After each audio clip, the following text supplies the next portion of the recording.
Hello student, कैसे हैं आप सभी। आई होप आप अच्छे होंगे। आपका इस यूट्यूब चैनल पर आपका स्वागत है। तो पिछली वीडियो में मैं आपको बता चुका था वैद्युत द्विध्रुव आघूर्ण क्या होता है। इलेक्ट्रो चैप्टर हमारा इलेक्ट्रोस्टैटिक्स चल रहा है। मैं आपको बता चुका था वैद्युत द्विध्रुव आघूर्ण क्या होता है। आज की वीडियो में बताने वाला हूँ कि वैद्युत द्विध्रुव आघूर्ण किस तरीके से काम करता है। वैद्युत द्विध्रुव आघूर्ण के कारण हम कितने पॉइंट पर इंटेंसिटी निकाल सकते हैं, वैद्युत क्षेत्र की तीव्रता निकाल सकते हैं। ठीक है ना। तो देखते हैं वैद्युत द्विध्रुव आघूर्ण जो पिछली वीडियो में मैंने आपको बताया था, उसमें क्या बताया था। वैद्युत द्विध्रुव आघूर्ण होता है, दोनों पर आवेश की क्वांटिटी कैसी होती है, सेम होती है दोनों पर। लेकिन जो आवेश की क्वांटिटी तो सेम होती है, लेकिन जो आवेश होता है, जो चार्ज होता है, वो अपोजिट नेचर का होता है, यानी विपरीत प्रकृति का होता है। और इसके बीच की दूरी को क्या मानते हैं, 2L, बहुत ही अल्प दूरी पर होते हैं। ठीक है ना। तो मैं आपको वैद्युत द्विध्रुव के बारे में बता चुका था। इसका एक वैद्युत द्विध्रुव आघूर्ण में एक फॉर्मूला जनरेट हुआ था, वो क्या था, इसे P से रिप्रेजेंट करते हैं। ठीक है ना। तो P और आवर Q इंटू 2L का ध्यान रखना। ठीक है ना। हाँ, क्योंकि न्यूमेरिकल्स में आएगा ना तो दिक्कत करता है, वहां पर गलती कर सकते हैं। तो P equal to Q into 2L। तो इसका मात्रक क्या होता है, आवेश का मात्रक क्या होता है, कूलम। और L क्या है, दूरी। तो दूरी है ना, तो दूरी का मात्रक क्या होता है, MKS में मीटर। तो इसका मात्रक क्या हो जाएगा, कूलम इंटू मीटर। अच्छा, इसकी डायरेक्शन की बात करें तो वैद्युत द्विध्रुव की डायरेक्शन होती है, मैं आपको बता चुका हूं कि इसकी डायरेक्शन माइनस से प्लस की ओर होती है, माइनस से प्लस की ओर, ऋण आवेश से धन आवेश की ओर। ध्यान रखना किधर होती है, ऋण आवेश से धन आवेश की ओर। लेकिन एक जब वैद्युत क्षेत्र की तीव्रता की बात करते हैं, वैद्युत द्विध्रुव की डायरेक्शन माइनस से प्लस की ओर, लेकिन जब वैद्युत क्षेत्र की तीव्रता की डायरेक्शन की बात करते हैं तो उसकी डायरेक्शन होती है प्लस से माइनस की ओर, अर्थात प्लस से दूर और माइनस के पास। ध्यान रखना, प्लस से दूर और माइनस के पास। ठीक है ना। हाँ, तो वैद्युत द्विध्रुव आघूर्ण किसे रिप्रेजेंट किया हमने, P से। इसका P का फॉर्मूला क्या जनरेट हुआ, Q इंटू 2L। मात्रक क्या निकला, कूलम इंटू मीटर।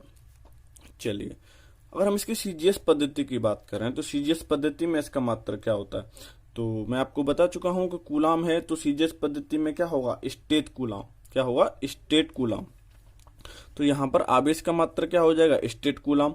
तो हम लिख सकते हैं इसका दूसरा मात्रक CGS पद्धति में, मात्रक किसमें, CGS पद्धति में मात्रक लिख सकते हैं, क्या हो जाएगा, इसका आवेश का हो जाएगा स्टेट कूलम। क्या हो जाएगा, स्टेट कूलम। CGS पद्धति में आवेश का मात्रक स्टेट कूलम होता है। मीटर का क्या हो जाएगा बताइए आप, CGS में सेंटीमीटर। ओके, क्या हो जाएगा, सेंटीमीटर। तो बताइए CGS पद्धति में इसका मात्रक क्या हो गया, state coulomb into centimetre.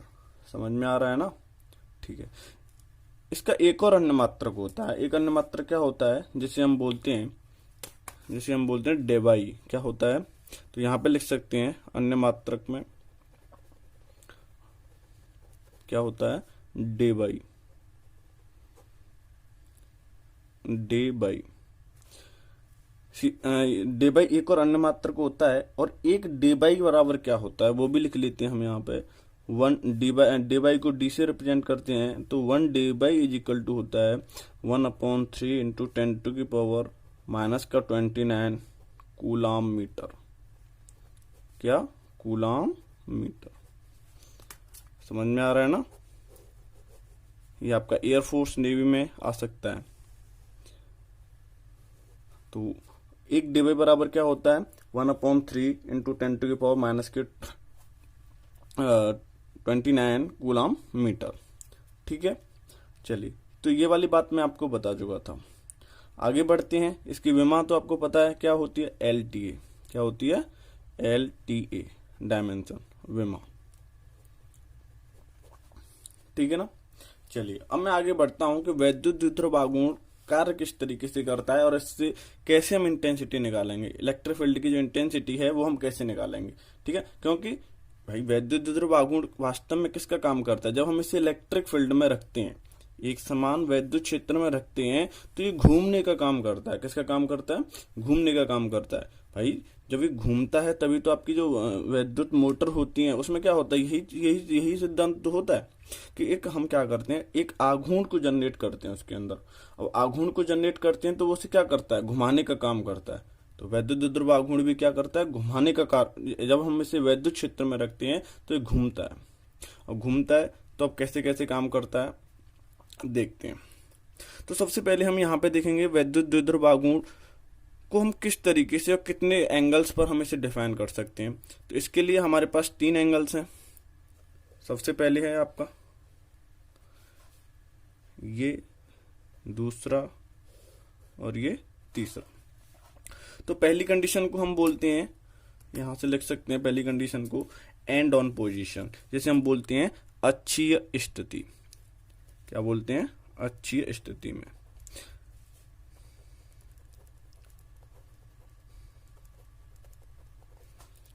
And on position. Okay ठीक। तो एंड ऑन पोजीशन क्या होती है, एंड ऑन पोजीशन को बोलते हैं अक्षीय स्थिति। क्या बोलते हैं, अक्षीय स्थिति। तो आपसे क्वेश्चन कैसे आएगा, क्वेश्चन ऐसे आएगा कि वैद्युत द्विध्रुव के कारण अक्षीय स्थिति में वैद्युत क्षेत्र की तीव्रता का व्यंजक प्राप्त कीजिए। समझ में आ रहा है ना, क्वेश्चन कैसे आएगा, वैद्युत द्विध्रुव आघूर्ण के कारण अक्षीय स्थिति में वैद्युत क्षेत्र की तीव्रता का व्यंजक प्राप्त कीजिए। ओके, दूसरा आता है हमारे पास, दूसरा होता है, इसे हम बोलते हैं इक्वेटोरियल लाइन। क्या होती है, इक्वेटोरियल लाइन। अब इक्वेटोरियल लाइन को क्या बोलते हैं, इक्वेटोरियल लाइन निरक्षीय, इसे वो हिंदी में बोलेंगे निरक्षीय स्थिति या निरक्षीय रेखा पर, निरक्षीय रेखा पर। इसके लिए क्वेश्चन आएगा आपके लिए, वैद्युत द्विध्रुव के कारण निरक्षीय स्थिति में वैद्युत क्षेत्र की तीव्रता का व्यंजक प्राप्त कीजिए। देखिए अभी हम वैद्युत क्षेत्र की तीव्रता ही पढ़ रहे हैं, इसलिए मैं आपको तीव्रता के बारे में ही बता रहा हूँ। समझ में आ रहा है ना। तो क्या आएगा क्वेश्चन, वैद्युत द्विध्रुव के कारण निरक्षीय स्थिति में वैद्युत क्षेत्र की तीव्रता का व्यंजक प्राप्त कीजिए। थर्ड पॉइंट क्या हो सकता है, थर्ड पॉइंट ये हो सकता है कि किसी भी, देखो अक्षीय में तो होता है उसके अक्ष पर, निरक्षीय में होता है उसके परपेंडिकुलर। समझ में आ रहा है ना। और अगला कंडीशन क्या हो सकता है, अगली कंडीशन ये हो सकती है किसी थीटा पर हो सकता है। किस पर हो सकता है, किसी भी एंगल पर। तो यहां पे लिख सकते हैं हम लोग कि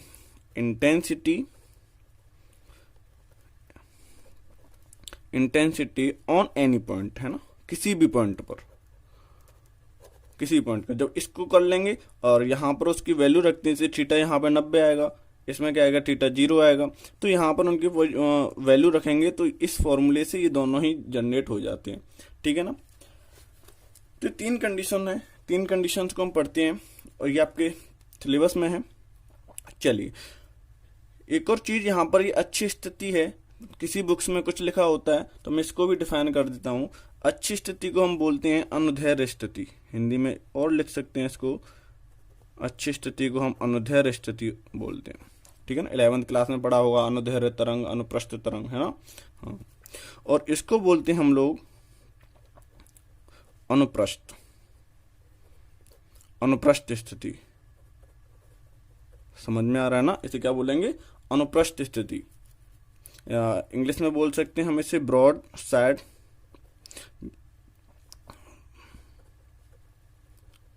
ब्रॉड साइड ऑन पोजीशन। ठीक है ना।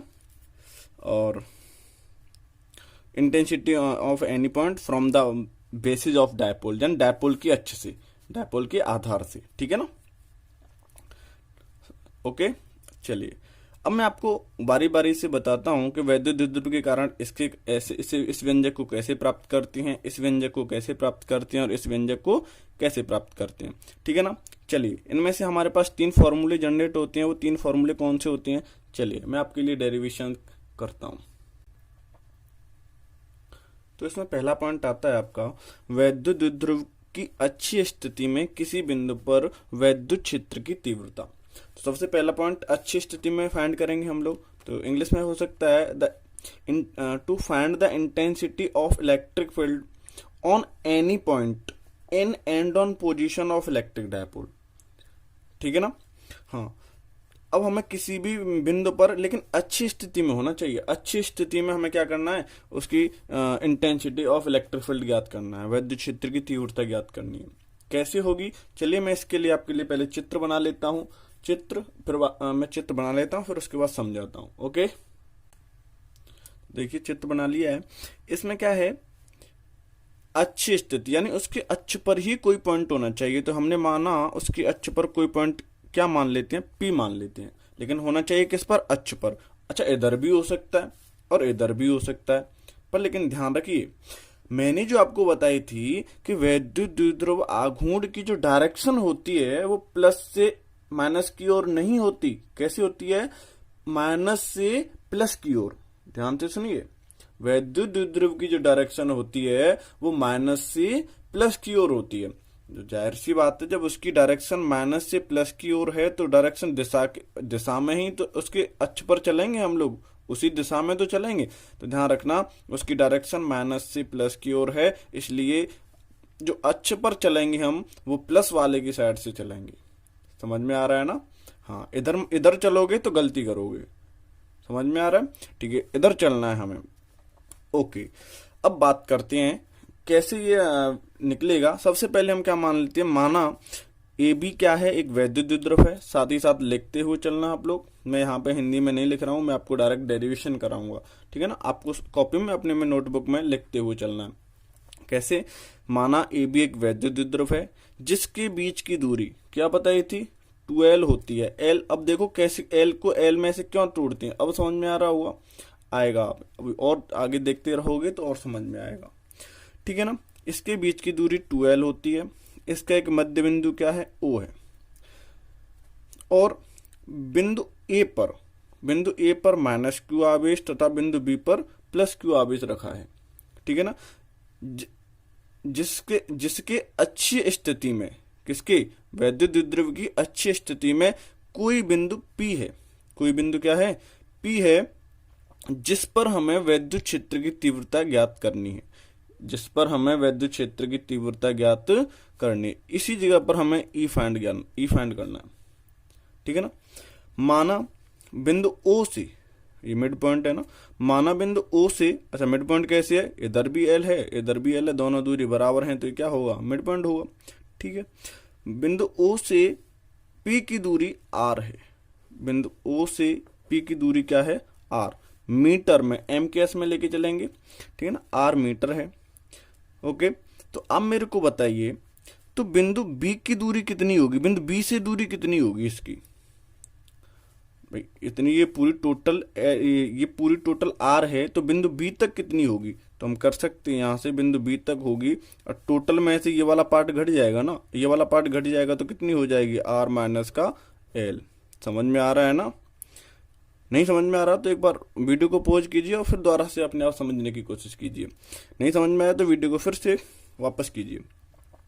इसी प्रकार अगर हम बिंदु ए से लें, ए से बिंदु पी की दूरी लें तो बताओ ये कितनी हो जाएगी। बिंदु ए से बिंदु पी की दूरी लेते हैं तो बिंदु ए से पी की दूरी हो जाएगी आपकी आर प्लस का एल। क्या हो जाएगी, आर प्लस का एल।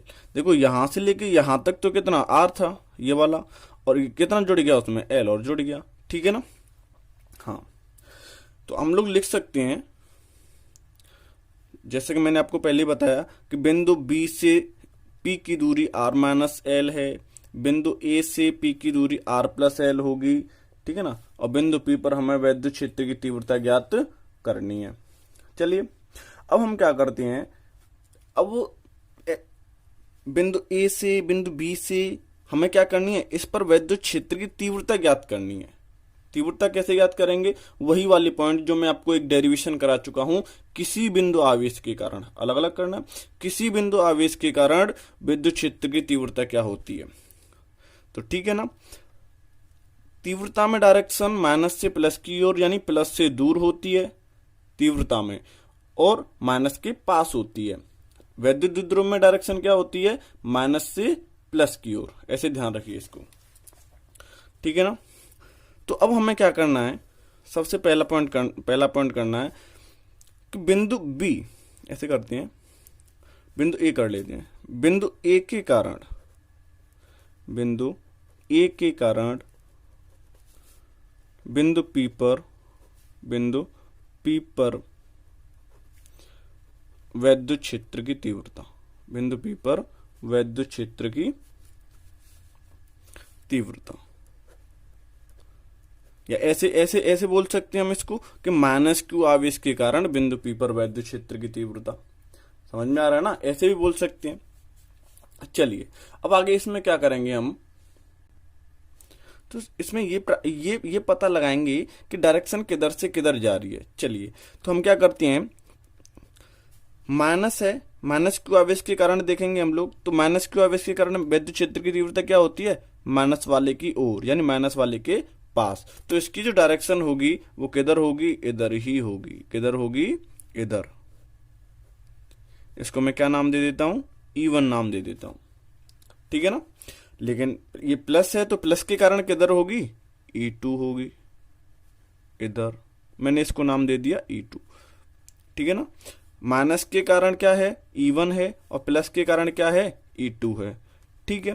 तो बिंदु ए के कारण बिंदु बी पर वैद्युत क्षेत्र की तीव्रता कैसे ज्ञात करेंगे, देखिए एक की जगह पर आप लोग माइनस क्यू भी लिख सकते हैं।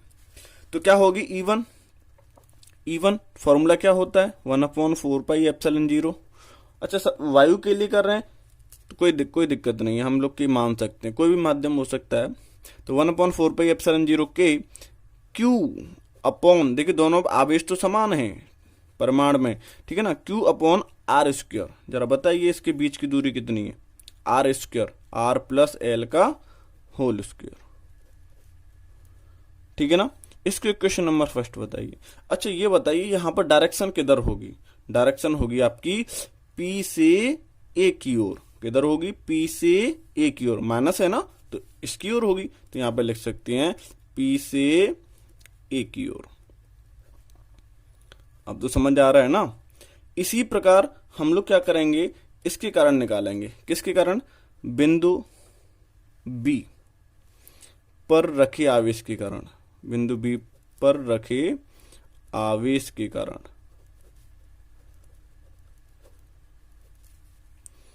बिंदु बी पर रखे आवेश के कारण बिंदु पी पर वैद्युत क्षेत्र की तीव्रता, बिंदु पी पर वैद्युत क्षेत्र की तीव्रता, उसको क्या नाम दिया हमने, E2।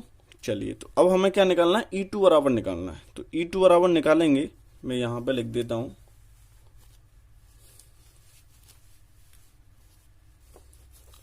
क्या निकालना है हमें, E2। अब E2 निकालना है तो E2 बराबर क्या हो जाएगा हमारा, E2 बराबर हो जाएगा 1/4πε0 के क्यू अपॉन, बताओ इसके कारण इसके बीच की दूरी कितनी है, आर माइनस एल, ये है ना, आर माइनस एल का whole square. Equation number second. इसकी डायरेक्शन किधर होगी बताइए, प्लस है तो प्लस से दूर होगी, किधर होगी, बी से पी की ओर, बी से पी की ओर। समझ में आ रहा, बी से पी की ओर होगी। ओके अब देखिए इन दोनों का हमें क्या निकालना है, परिणामी निकालना है। क्या निकालना है, परिणामी। परिणामी निकालने के लिए क्या करना पड़ता है, हमें देखिए हमने पढ़ा था 11th क्लास में, परिणामी निकालने के लिए समांतर चतुर्भुज का नियम। किसका पढ़ा था हमने, समांतर चतुर्भुज का नियम। जरा बताइए हमें समांतर चतुर्भुज का नियम क्या होता है, रूट में A square plus B square plus 2ab cos theta होता है कि नहीं होता है ना। अब यहां पे करेंगे, अब देखिए यहां पे इन दोनों के बीच में आपको दिख रहा होगा चित्र में कि कितने का एंगल बन रहा है, 180 का, 180 का बन रहा है ना। जब 180 का बन रहा है तो बताओ cos 180 का मान कितना होगा, -1 होगा, होगा कि नहीं होगा, cos 180 का मान -1 होगा। तो यहाँ पे देखिए अब इसको करेंगे यहाँ से, तो ये हो जाएगा ए स्क्वायर प्लस बी स्क्वायर, ये माइनस इधर आ जाएगा, माइनस के 2ab। कॉस 180 का तो -1 हो गया, तो ये कैसा हो गया, माइनस के बी। तो ये किसका हो जाएगा, ये हो जाएगा ए माइनस बी का होल स्क्वायर। समझ में आ रहा है, स्क्वायर से होल स्क्वायर कट जाएगा, तो आर बराबर परिणामी क्या आ जाएगा, ए माइनस बी। इसी प्रकार हम लोग क्या करें, इनमें से देखते हैं, तो एक को क्या मान लेते हैं, E1, और एक को क्या मान लेते हैं, E2 मान लेते हैं। तो यहां से भी देखा जाए तो R बराबर क्या आएगा, E1 माइनस E2 आएगा भाई, 180 बन रहा है, E1 माइनस E2 आएगा। लेकिन अब इसमें देखिए, ये देखिए कि इसमें बड़ा कौन है और छोटा कौन है। अब देखो, कम संख्या से भाग देंगे तो आंसर क्या आता है, बड़ा आता है, और बड़ी संख्या से भाग देंगे तो आंसर छोटा आता है। देखिए ये चीज तो कांस्टेंट है, इसमें दिख रही है ना। अब बड़ी कौन है, R प्लस एल या R माइनस एल, जाहिर सी बात है R प्लस एल है, तो बड़ी ये है, तो इसका आंसर क्या आने वाला है, छोटा आने वाला है। तो इसका मतलब इसमें से इसको घटाया जाएगा, E2 में से E1 को घटाया जाएगा। समझ में आ रहा है ना। तो यहां पर हम लोग क्या करेंगे, अब परिणामी निकालने के लिए R बराबर E2 माइनस E1 करेंगे। अब बोलोगे सर आपने ऐसे कैसे कर दिया, तो भाई हम ये भी तो ले सकते हैं, यहाँ पर E2 का होल स्क्वायर माइनस E1 का whole square plus 2E2 E1 ऐसे भी तो लिख सकते हैं। उसमें क्या है, कैसे भी कर लो, बस ये है कि आपको यहां से बड़े में से छोटा घटाना, ठीक है ना। हाँ कर लेते हैं हम यहाँ पे। अब तो परिणामी, इनका परिणामी क्या मान लेते हैं, E मान लेते हैं। तो यहाँ पे लिख सकते हैं कि E2 बड़ा है E1 से, तो परिणामी E बराबर E2 माइनस E1। कैसे आया वो मैं इधर बता चुका हूं आपको, E2 माइनस E1। E2 का मान रख लेते हैं, E1 उसमें से इसको घटा देते हैं, ठीक है ना। चलिए, तो मैंने यहाँ पे मान रख लिए हैं, E2 का मान और E1 का मान। अब देखते हैं इसमें क्या होता है। अब इसमें क्या होता है, इसमें से देखिए 1/4πε0 k और इनटू में ये Q, ये तो कॉमन आ रहा है ना। तो अब अंदर क्या बचा, 1/r माइनस एल का होल स्क्वायर माइनस के 1/r प्लस एल का होल स्क्वायर, ठीक है ना। अब देखिए यहां से इस भिन्न को सॉल्व करते हैं तो ये हो जाएगा, मैं इसको ऐसे ही लिख लेता हूं, Q/4πε0 k। यहां से आगे आप खुद भी कर सकते हैं, इसको सॉल्व करेंगे तो r प्लस एल का होल स्क्वायर माइनस ये हो जाएगा r square minus l square का होल स्क्वायर। ये कैसे हो रहा है, ये आप खुद अपना दिमाग लगाइए। चलिए एक बार मैं बता देता हूँ। देखिए, एक इसको एलसीएम लेंगे हम इसका, तो एक में a माइनस बी, दूसरे में a प्लस बी, वर्गांतर वाला बन गया, इसके चढ़े हुए, ठीक है ना। सीधा क्रॉस, इसका यहाँ पे कर दो, इसका यहाँ पे कर दो, सीधा हो जाएगा, ठीक है ना। ओके, अब इसको कैसे करेंगे, यहां से Q/4πε0 k। देखिए a प्लस बी का होल स्क्वायर खोल देंगे, क्या खोल देंगे, a प्लस बी का होल स्क्वायर। तो r प्लस एल का होल स्क्वायर खोलेंगे तो r square plus L square plus 2rl, इसको खोलेंगे तो यहाँ पे हो जाएगा, माइनस का साथ ही साथ मल्टीप्लाई करता हुआ जाऊंगा, r स्क्वायर, क्योंकि प्लस का r स्क्वायर आएगा इसलिए माइनस का आएगा, तो इसलिए माइनस का हो जाएगा, प्लस का एल स्क्वायर आएगा लेकिन माइनस का अंदर मल्टीप्लाई हो जाएगा तो माइनस का एल स्क्वायर हो जाएगा। अब यहाँ पे आएगा माइनस के 2rl, इसकी तरह क्या आएगा, माइनस के 2rl, लेकिन माइनस का अंदर मल्टीप्लाई हो जाएगा तो कैसा हो जाएगा, वो प्लस के 2rl। समझ में आ रहा है ना। नहीं आ रहा है तो एक बार खुद से करके देखिए अपनी रफ कॉपी पर, और ये क्या हो जाएगा, r square minus l square, ठीक है। अब यहाँ पे देखिए, इससे ये कट गया, इससे ये कट गया ना। यहाँ पे क्या बचा आपके लिए,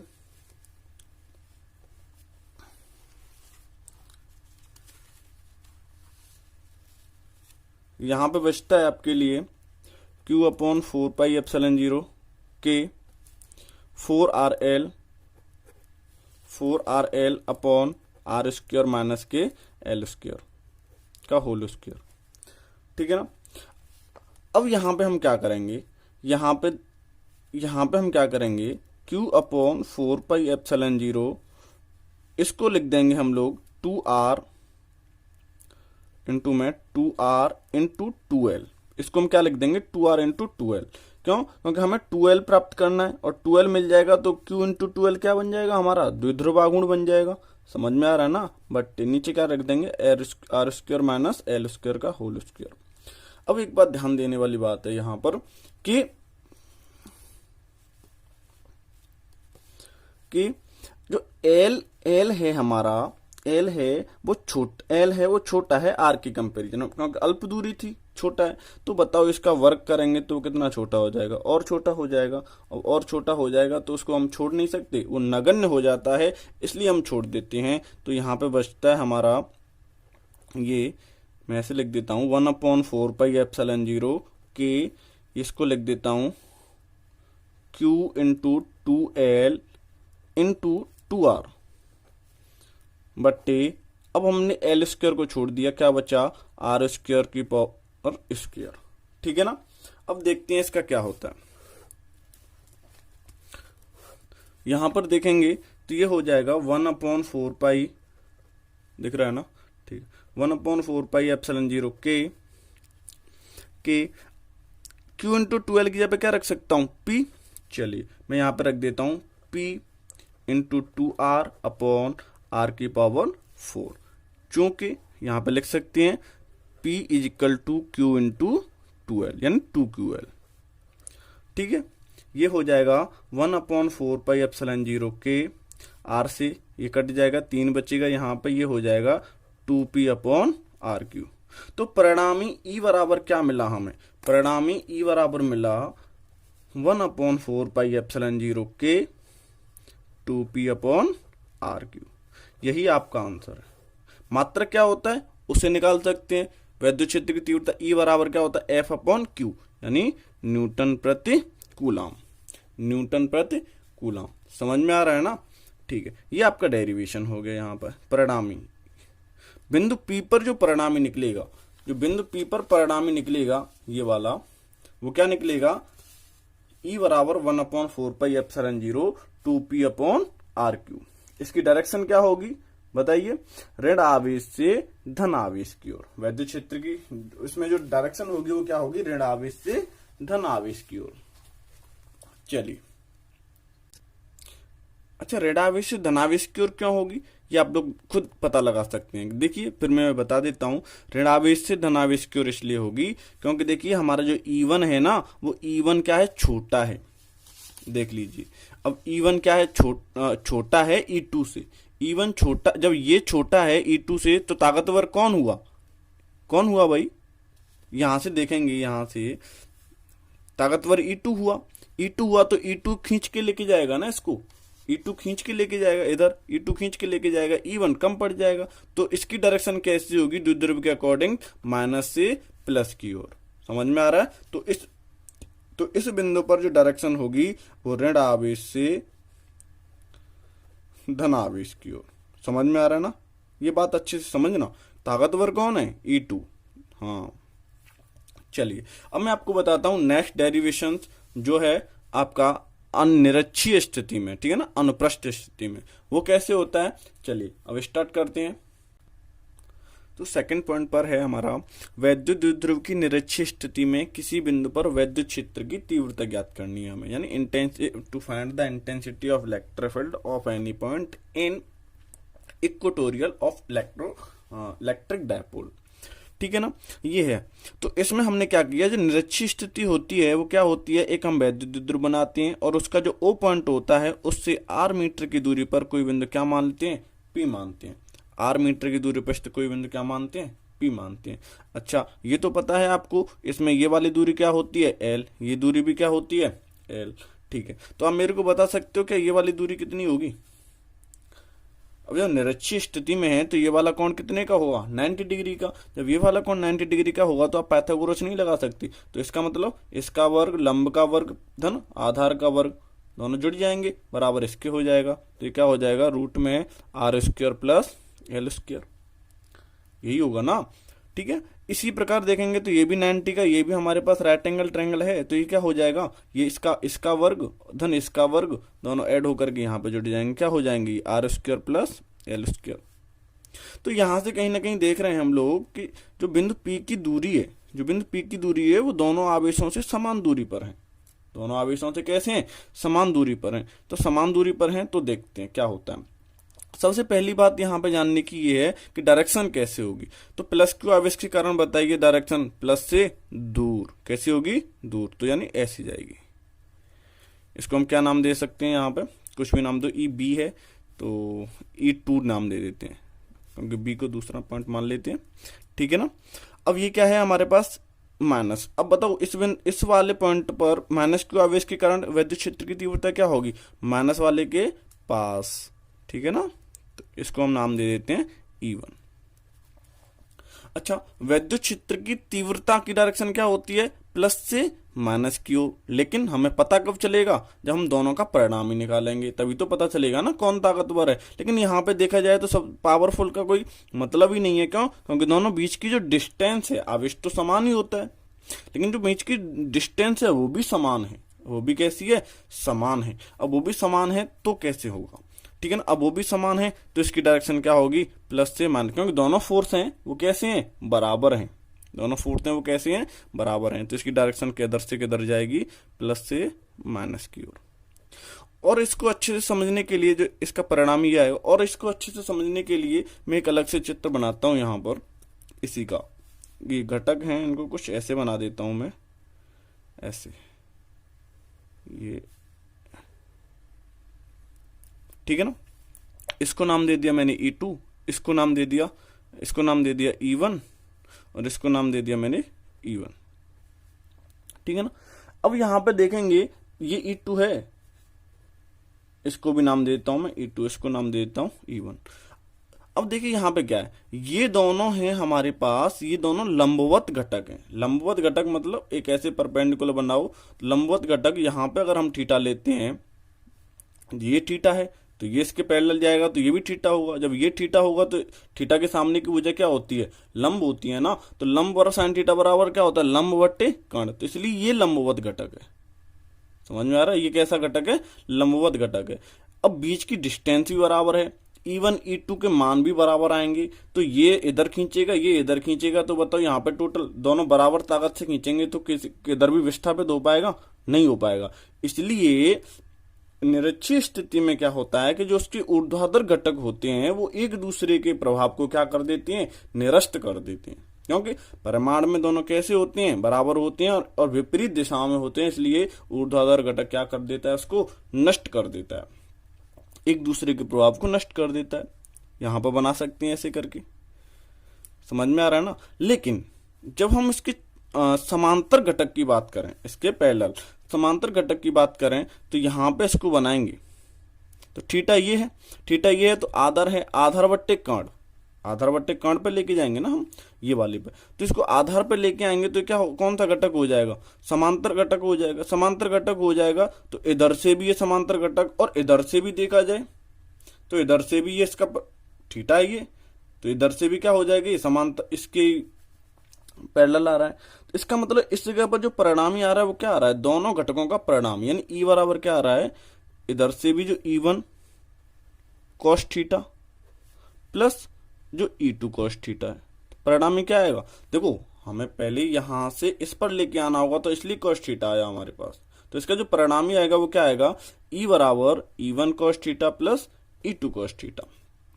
तो यहां पे जो परिणामी आएगा वो क्या आएगा, E बराबर ऐसे लिख सकते हैं E1 cos theta plus E2 cos theta. अच्छा, लंबवत घटक हैं वो एक दूसरे के प्रभाव को नष्ट कर देते हैं। तो अब देखिए इसमें वही वाली थ्योरम है, कैसे करेंगे। चलो अच्छा, जब ये थीटा था हमारे पास, ये थीटा था, तो बताओ ये कितने का होगा, ये भी तो थीटा होगा ना हमारे पास। चलिए अब लिख सकते हैं हम लोग यहां पे, माना ए बी एक वैद्युत द्विध्रुव है, ए बी एक वैद्युत द्विध्रुव है जिसकी बिंदु O से R मीटर की दूरी पर स्थित कोई बिंदु, निरक्षीय स्थिति में कोई बिंदु P है जिस पर हमें वैद्युत क्षेत्र की तीव्रता ज्ञात करनी है। चित्र की सहायता से बिंदु A से बिंदु P की दूरी रूट में R² प्लस L² है, या पाइथागोरस प्रमेय से कैसे भी लिख सकते हो आप लोग। और बिंदु P से माइनस ऐसे लिख सकते हैं, माइनस क्यू आवेश के कारण बिंदु P पर वैद्युत क्षेत्र की तीव्रता E1 है, प्लस क्यू आवेश के कारण बिंदु P पर विद्युत क्षेत्र की तीव्रता E2 है, ऐसे लिख सकते हैं हम लोग। और बिंदु P पर हमें विद्युत क्षेत्र की तीव्रता ज्ञात करनी है, करते हैं। तो यहाँ पे पहला पॉइंट लिखेंगे हम लोग, क्या लिखेंगे पहला पॉइंट, कि कोई सा भी लिख सकते हैं माइनस क्यू आवेश के कारण या बिंदु ए के कारण, कैसे भी लिख सकते हैं, माइनस क्यू आवेश के कारण बिंदु P पर विद्युत क्षेत्र की तीव्रता, ऐसे लिख सकते हैं हम लोग। बिंदु P पर विद्युत क्षेत्र की तीव्रता क्या होगी बताओ। माइनस क्यू आवेश के कारण विद्युत क्षेत्र की तीव्रता क्या मानी थी, E1। चलिए भाई E1 बराबर 1/4 पाई एप्सिलॉन 0 के क्यू मतलब ये Q/R स्क्वायर, इसको स्क्वायर करेंगे तो क्या हो जाएगा, रूट हट जाएगा, R square plus L square, इसका रूट आएगा, इसका होल स्क्वायर हो जाएगा तो रूट से होल स्क्वायर कट जाएगा और ये आ जाएगा। तो E1 क्या हो जाएगा, 1/4 pi epsilon 0 Q/R square plus L square, equation number first. लेकिन सेकंड केस में बात करें, प्लस क्यू आवेश के कारण, किसके कारण, प्लस क्यू आवेश के कारण बिंदु P पर विद्युत क्षेत्र की तीव्रता निकालें, क्या हो जाएगी, E2 1/4 पाई एप्सिलॉन 0 के Q/ बीच की दूरी बराबर है तो इसका भी रूट कट जाएगा, तो ये क्या आ जाएगा, Q/R square, equation number second. यहां से हमें पता चला कि जो E1 E2 है वो कैसे हैं, बराबर हैं। E1 E2 हैं वो कैसे हैं, बराबर हैं, बराबर हैं। E1 बराबर E2 है, तो E1 बराबर E2 है, इसके तो यहां पे लिख सकते हैं, स्पष्ट है, चित्र से भी लिख सकते हैं, स्पष्ट है कि इसके यानी E1 E2 के, ऐसे लिख सकते हैं, E1 व E2 के लंबवत घटक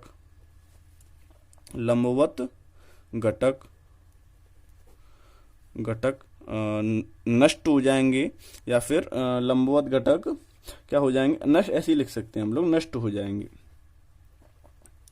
एक दूसरे के प्रभाव को नष्ट कर देंगे, ऐसे कर सकते हैं, नष्ट हो जाएंगे। अब लेकिन समांतर घटक क्या हो जाएंगे, जुड़ जाएंगे, ऐसे लिख सकते हैं, समांतर घटक जुड़ जाएंगे। तो लंबवत घटक हम लिख सकते हैं, कौन कौन से हो सकते हैं, E1 sin थीटा और E2 sin थीटा। ऊर्ध्वाधर घटक कौन कौन से होते हैं, E1 cos थीटा और E2 cos थीटा। अब ये दोनों तो जुड़ जाएंगे, तो परिणामी के लिए हमें क्या करना पड़ेगा, अतः यहां पे लिख सकते हैं, अतः बिंदु P पर परिणामी विद्युत क्षेत्र की तीव्रता, यानी बिंदु P पर परिणामी तीव्रता E बराबर क्या हो जाएगा, E1 cos theta plus E2 cos theta. अब इसकी वैल्यू रख लेते हैं और इसे सॉल्व करते हैं। चलिए मैं वैल्यू रख लेता हूं। तो देखिए मैंने यहाँ पे वैल्यू रख ली है। E बराबर E1 cos theta plus E2 cos theta, हम इसको जोड़ करके 2E1 cos थीटा लिख सकते हैं या 2E2 cos थीटा लिख सकते हैं, कुछ भी लिख लो, क्योंकि E1 E2 आपस में कैसे हैं, बराबर हैं। तो 2 इंटू E1 का मान कितना दे रखा था, 1/4 पाई एप्सिलॉन 0, यहाँ पे ऊपर 1/4 पाई एप्सिलॉन 0 के Q/R square plus L square cos theta. अब देखिए cos थीटा की वैल्यू क्या निकालेंगे, तो आप लोग अच्छे से जानते हैं cos थीटा बराबर होता है आधार बट्टा कांड। क्या होता है, आधार बट्टे कांड। जब cos थीटा बराबर आधार बट्टे कांड होता है तो उसमें क्या होता है, आधार बताओ क्या है, आधार क्या है, L है हमारे पास। यहां से देखेंगे cos थीटा यहीं पे तो लगाएंगे, क्या है, L है, बट्टे कर्ण क्या है बताओ, कर्ण तो ये है रूट में R square plus L square. तो हम क्या cos थीटा की जगह पे L बट्टे रूट में R square plus L square नहीं लिख सकते, लिख सकते हैं। तो ये हो जाएगा 2, यहाँ पे ऐसे लिख सकते हैं 1/4 पाई एप्सिलॉन 0, 2 को उधर पहुंचा दीजिए, तो ये हो जाएगा 2Q रूट में ये R square plus L square ऐसे, और ये हो जाएगा L अपॉन, इसको लिख सकते हैं R square plus L square, root को कैसे लिख सकते हैं कि पावर 1/2, की पावर 1/2 ऐसे लिख सकते हैं। तो अब आगे क्या होगा देखिए, तो मैं इसको इधर लिख दूं, यहाँ पे लिख देता हूँ, चलिए मैं नीचे लिख देता हूँ, ये हो जाएगा, 1 मिनट। तो हमारे पास ये हो जाएगा 1/4 पाई, ऐसे 1/4 पाई एप्सिलॉन 0 के। अब देखो 2QL की जगह क्या रख सकता हूं मैं, P अपॉन इसकी पावर 1, इसकी पावर 1/2 कितनी हो जाएगी, R² प्लस L² की पावर 1 और 1/2, आधार समान है तो घातें जुड़ जाती हैं, 3/2 हो जाएगी। ठीक है ना, यहाँ पे लिख सकते हैं चूंकि P बराबर Q इंटू 2L कर सकते हैं, इसको QL छोड़ सकते हैं। ठीक है ना, अब इसको करेंगे तो क्या हो जाएगा, वही चीज फिर से L² को छोड़ने पर, L छोटा है हमारा R की कंपैरिजन में, तो L² भी और छोटा हो जाएगा R² के कंपैरिजन में, इसलिए यहाँ पे हो जाएगा 1/4 पाई एप्सिलॉन 0 के P अपॉन R² की पावर 3/2, 2 से 2 कट जाएगा, 1/4 पाई एप्सिलॉन 0 के P अपॉन RQ। तो परिणामी तीव्रता E बराबर क्या आ जाएगा, E बराबर 1/4 पाई एप्सिलॉन 0 के P अपॉन RQ। वायु है तो वायु के लिए K का मान कितना होता है, वायु के लिए K का मान कितना होता है, वायु के लिए K का मान होता है 1, वायु तथा निर्वात के लिए। तो धातु के लिए कितना होता है भाई, K का मान होता है इन्फिनिटी, और कोई अन्य पदार्थ आ जाए उसके लिए 1 और इन्फिनिटी के बीच में। ठीक है ना, 1 और इन्फिनिटी के बीच में। तो ये आपको निरक्षी स्थिति में मिला, अच्छी स्थिति में 2P आया था। अब इसका आता है थर्ड पॉइंट, अब थर्ड पॉइंट में क्या आता है उसे देखते हैं। चलिए, अब यहां से एक और बात समझने वाली बात यह है कि इसमें हमें क्या मिला था, जब हमने किसी बिंदु आवेश के कारण निकाली थी विद्युत क्षेत्र की तीव्रता, तो वहां पर विद्युत क्षेत्र की तीव्रता आ रही थी, विद्युत क्षेत्र की जो तीव्रता है वो आपकी आ रही थी E प्रोपोर्शनल 1/r², किसी बिंदु आवेश के कारण, देखिए उसमें फॉर्मूले में। ठीक है ना, लेकिन जब हम द्विध्रुव के कारण निकालते हैं तो द्विध्रुव के कारण विद्युत क्षेत्र की तीव्रता आती है E प्रोपोर्शनल 1/r²। तो ये द्विध्रुव के कारण आ रही थी और ये किसी बिंदु के कारण आ रही थी। समझ में आ रहा है कि नहीं आ रहा है? हाँ, अब देखो द्विध्रुव के कारण देखा जाए तो RQ बड़ी बड़ी पावर आ रही है, बड़ी पावर आ रही है तो इसका मतलब कम हो जाएगी, लेकिन जब बिना द्विध्रुव की आती है तो उसकी तीव्रता इसके कंपैरिजन में देखा जाए तो R² छोटा हो जाता है और इसलिए इसकी तीव्रता बढ़ जाती है। इसको ध्यान रखिएगा आप, ये क्वेश्चन आ सकते हैं। ठीक है ना, चलिए अब मैं आपको तीसरा पॉइंट कराने वाला हूं। चलिए, तो आपका तीसरा पॉइंट है वैद्युत द्विध्रुव के कारण किसी बिंदु पर वैद्युत क्षेत्र की तीव्रता, यानी to find the intensity of electric field on any point due to electric dipole. ठीक है ना, तो मैंने आपके लिए थोड़ा सा चित्र बना लिया है ताकि जल्दी से बन जाए। देखिए, तो हम कैसे पहले की तरह माना ए बी एक वैद्युत द्विध्रुव है जिसकी डायरेक्शन माइनस से प्लस की ओर होती है। पी क्या है, एक सदिश राशि है भाई, वैद्युत द्विध्रुव आघूर्ण क्या है, एक सदिश है। सदिश है तो इसके अंतर्गत लंबवत घटक और समांतर घटक, लंबवत घटक और समांतर घटक हैं, वो दोनों काम करती हैं, सदिश है इसलिए।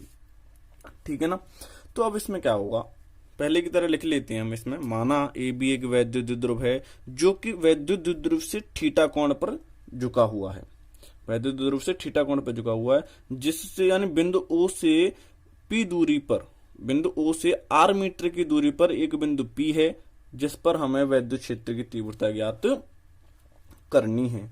ठीक है ना, ये है हमारा।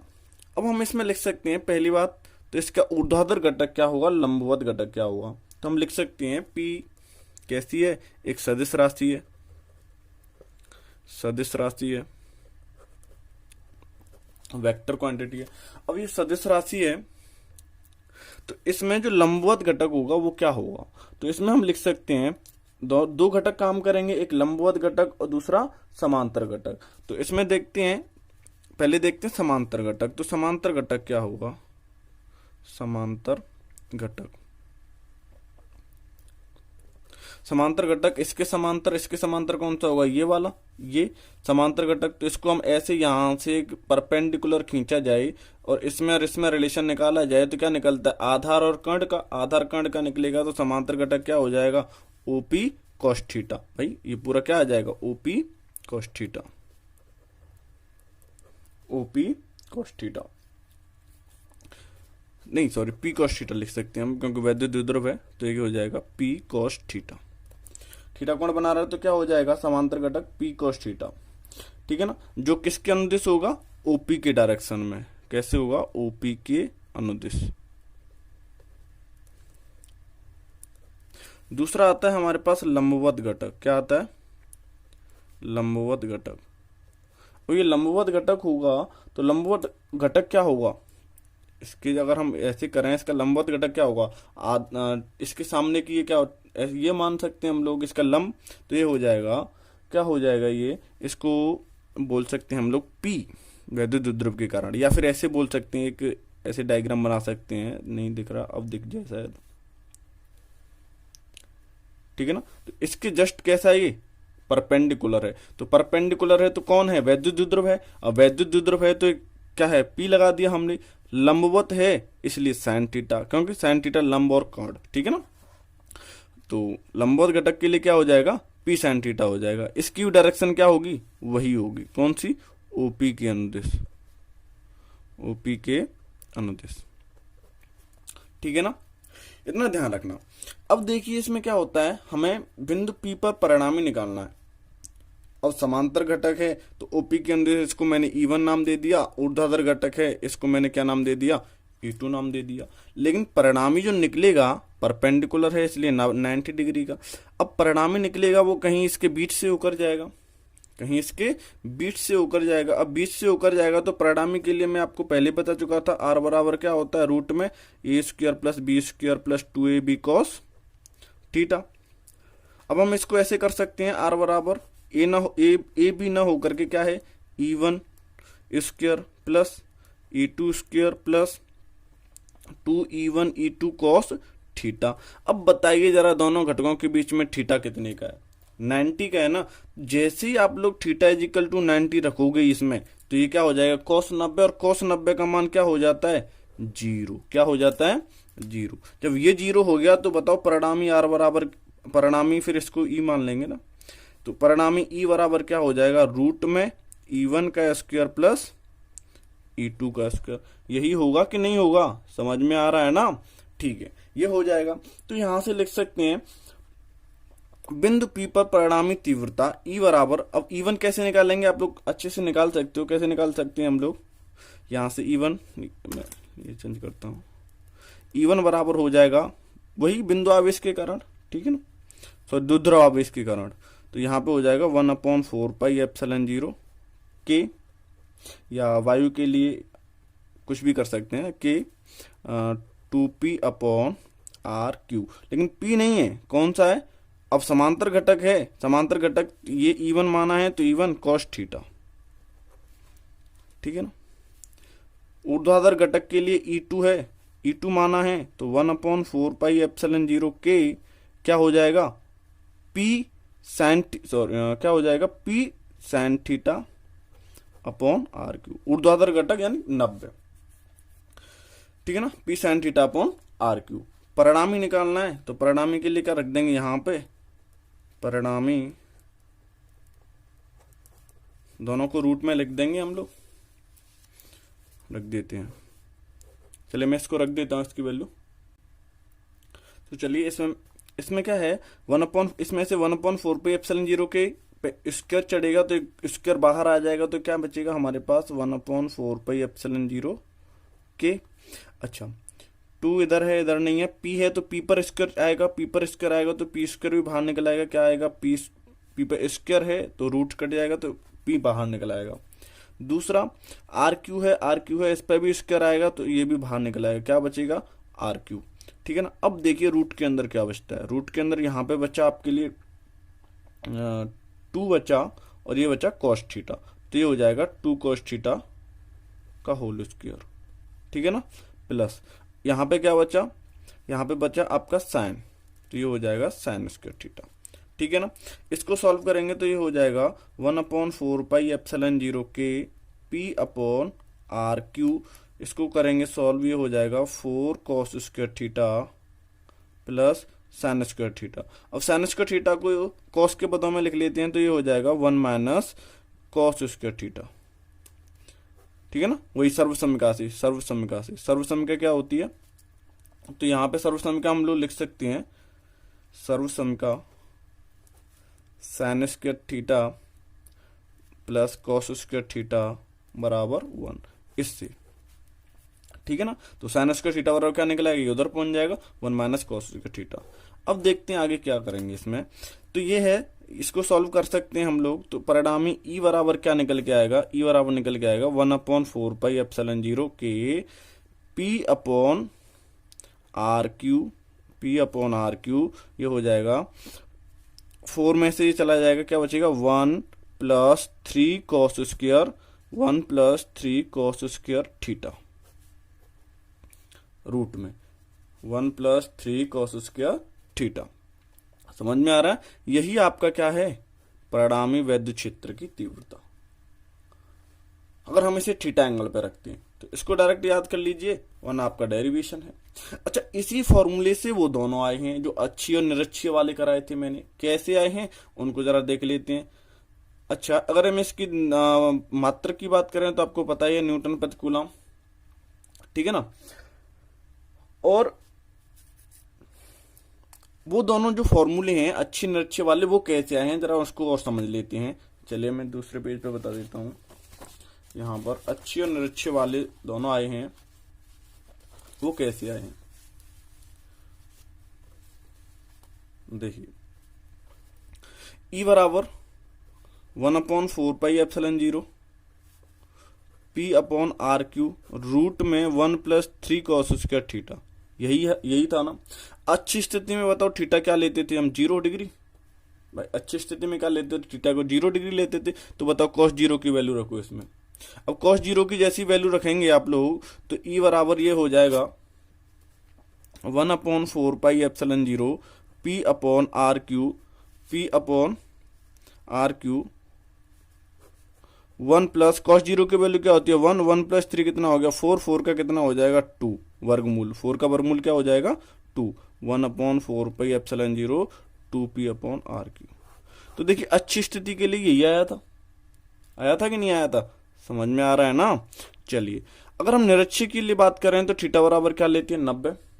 निरक्षीय के लिए थीटा बराबर 90 रखते हैं, तो 90 रखेंगे इसमें तो ई बराबर ये सेम है 1/4πε0 के का मान वायु के लिए वहां रख लेना आप लोग, पी अपॉन आर क्यू। ठीक है ना। रूट में 1 प्लस, अब देखो cos 90 का मान क्या हो जाए 0, तो ये पूरा पार्ट 0 हो जाएगा और ये पूरा पार्ट 0 हो जाएगा।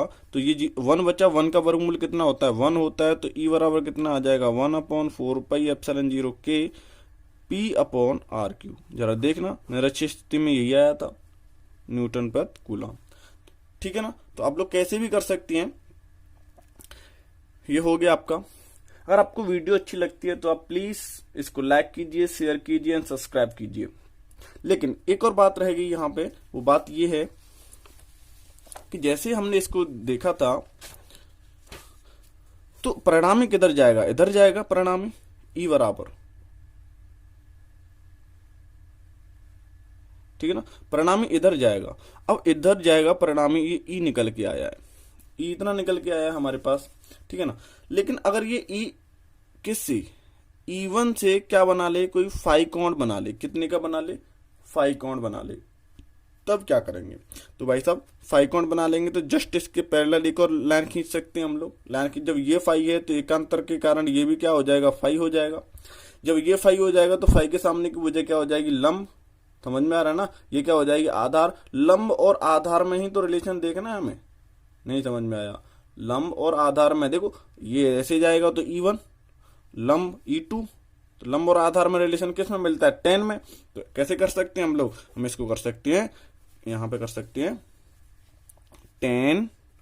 10 फाई इज इक्वल टू क्या कर सकते हैं लंब यानी E2 अपॉन E1, ठीक है ना, E2 अपॉन E1। जब हम इसको सॉल्व करेंगे तो E1 E2 की वैल्यू कहाँ से, यहां से आई थी, यहां से रख देंगे तो 1/4 जिससे कट जाएगा, आरक्यू से आरक्यू कट जाएगा, तो क्या बचेगा आपका बचेगा, मैं लिख देता हूं P sin थीटा, ऐसे लिख देता हूं P sin theta upon RQ बट्टे ये हो जाएगा 2P sin theta upon RQ, ठीक है ना।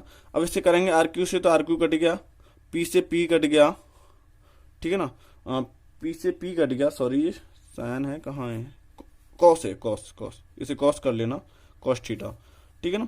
ये क्या हो जाएगा 1/2 tan थीटा, 1/2 tan थीटा, इसका ध्यान रखना। तो आपके लिए निकल के आया ये रिजल्ट, क्या निकल के आया, तो tan phi, यानी परिणामी अगर E1 से, परिणामी अगर उसकी वेक्टर दिशा से, वेक्टर क्वांटिटी से, वेक्टर डायरेक्शन से अगर थीटा एंगल बनाता है, सॉरी फाई एंगल बनाता है, तो tan phi बराबर क्या होता है, 1/2 tan थीटा। हमेशा ध्यान रखना, अगर वो थीटा एंगल बना रहा है तो उसके परिणामी की जो परिणामी होगा वो क्या निकल के आएगा, 1/2 tan phi।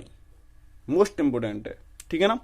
चलिए तो गैस ये आपका कंप्लीट हुआ। आगे कराऊंगा मैं आपको बलयोग मागुंड यूनिफॉर्म इलेक्ट्रिसिटी में, और वहां पर क्या होता है उसमें नेक्स्ट वीडियो में बताऊंगा। अगर आपको ये वीडियो अच्छी लगती है तो इसको लाइक कीजिए, शेयर कीजिए एंड सब्सक्राइब कीजिए। चलिए मिलते हैं आपको नेक्स्ट वीडियो में। ओके, थैंक यू, धन्यवाद, जय हिंद, जय भारत।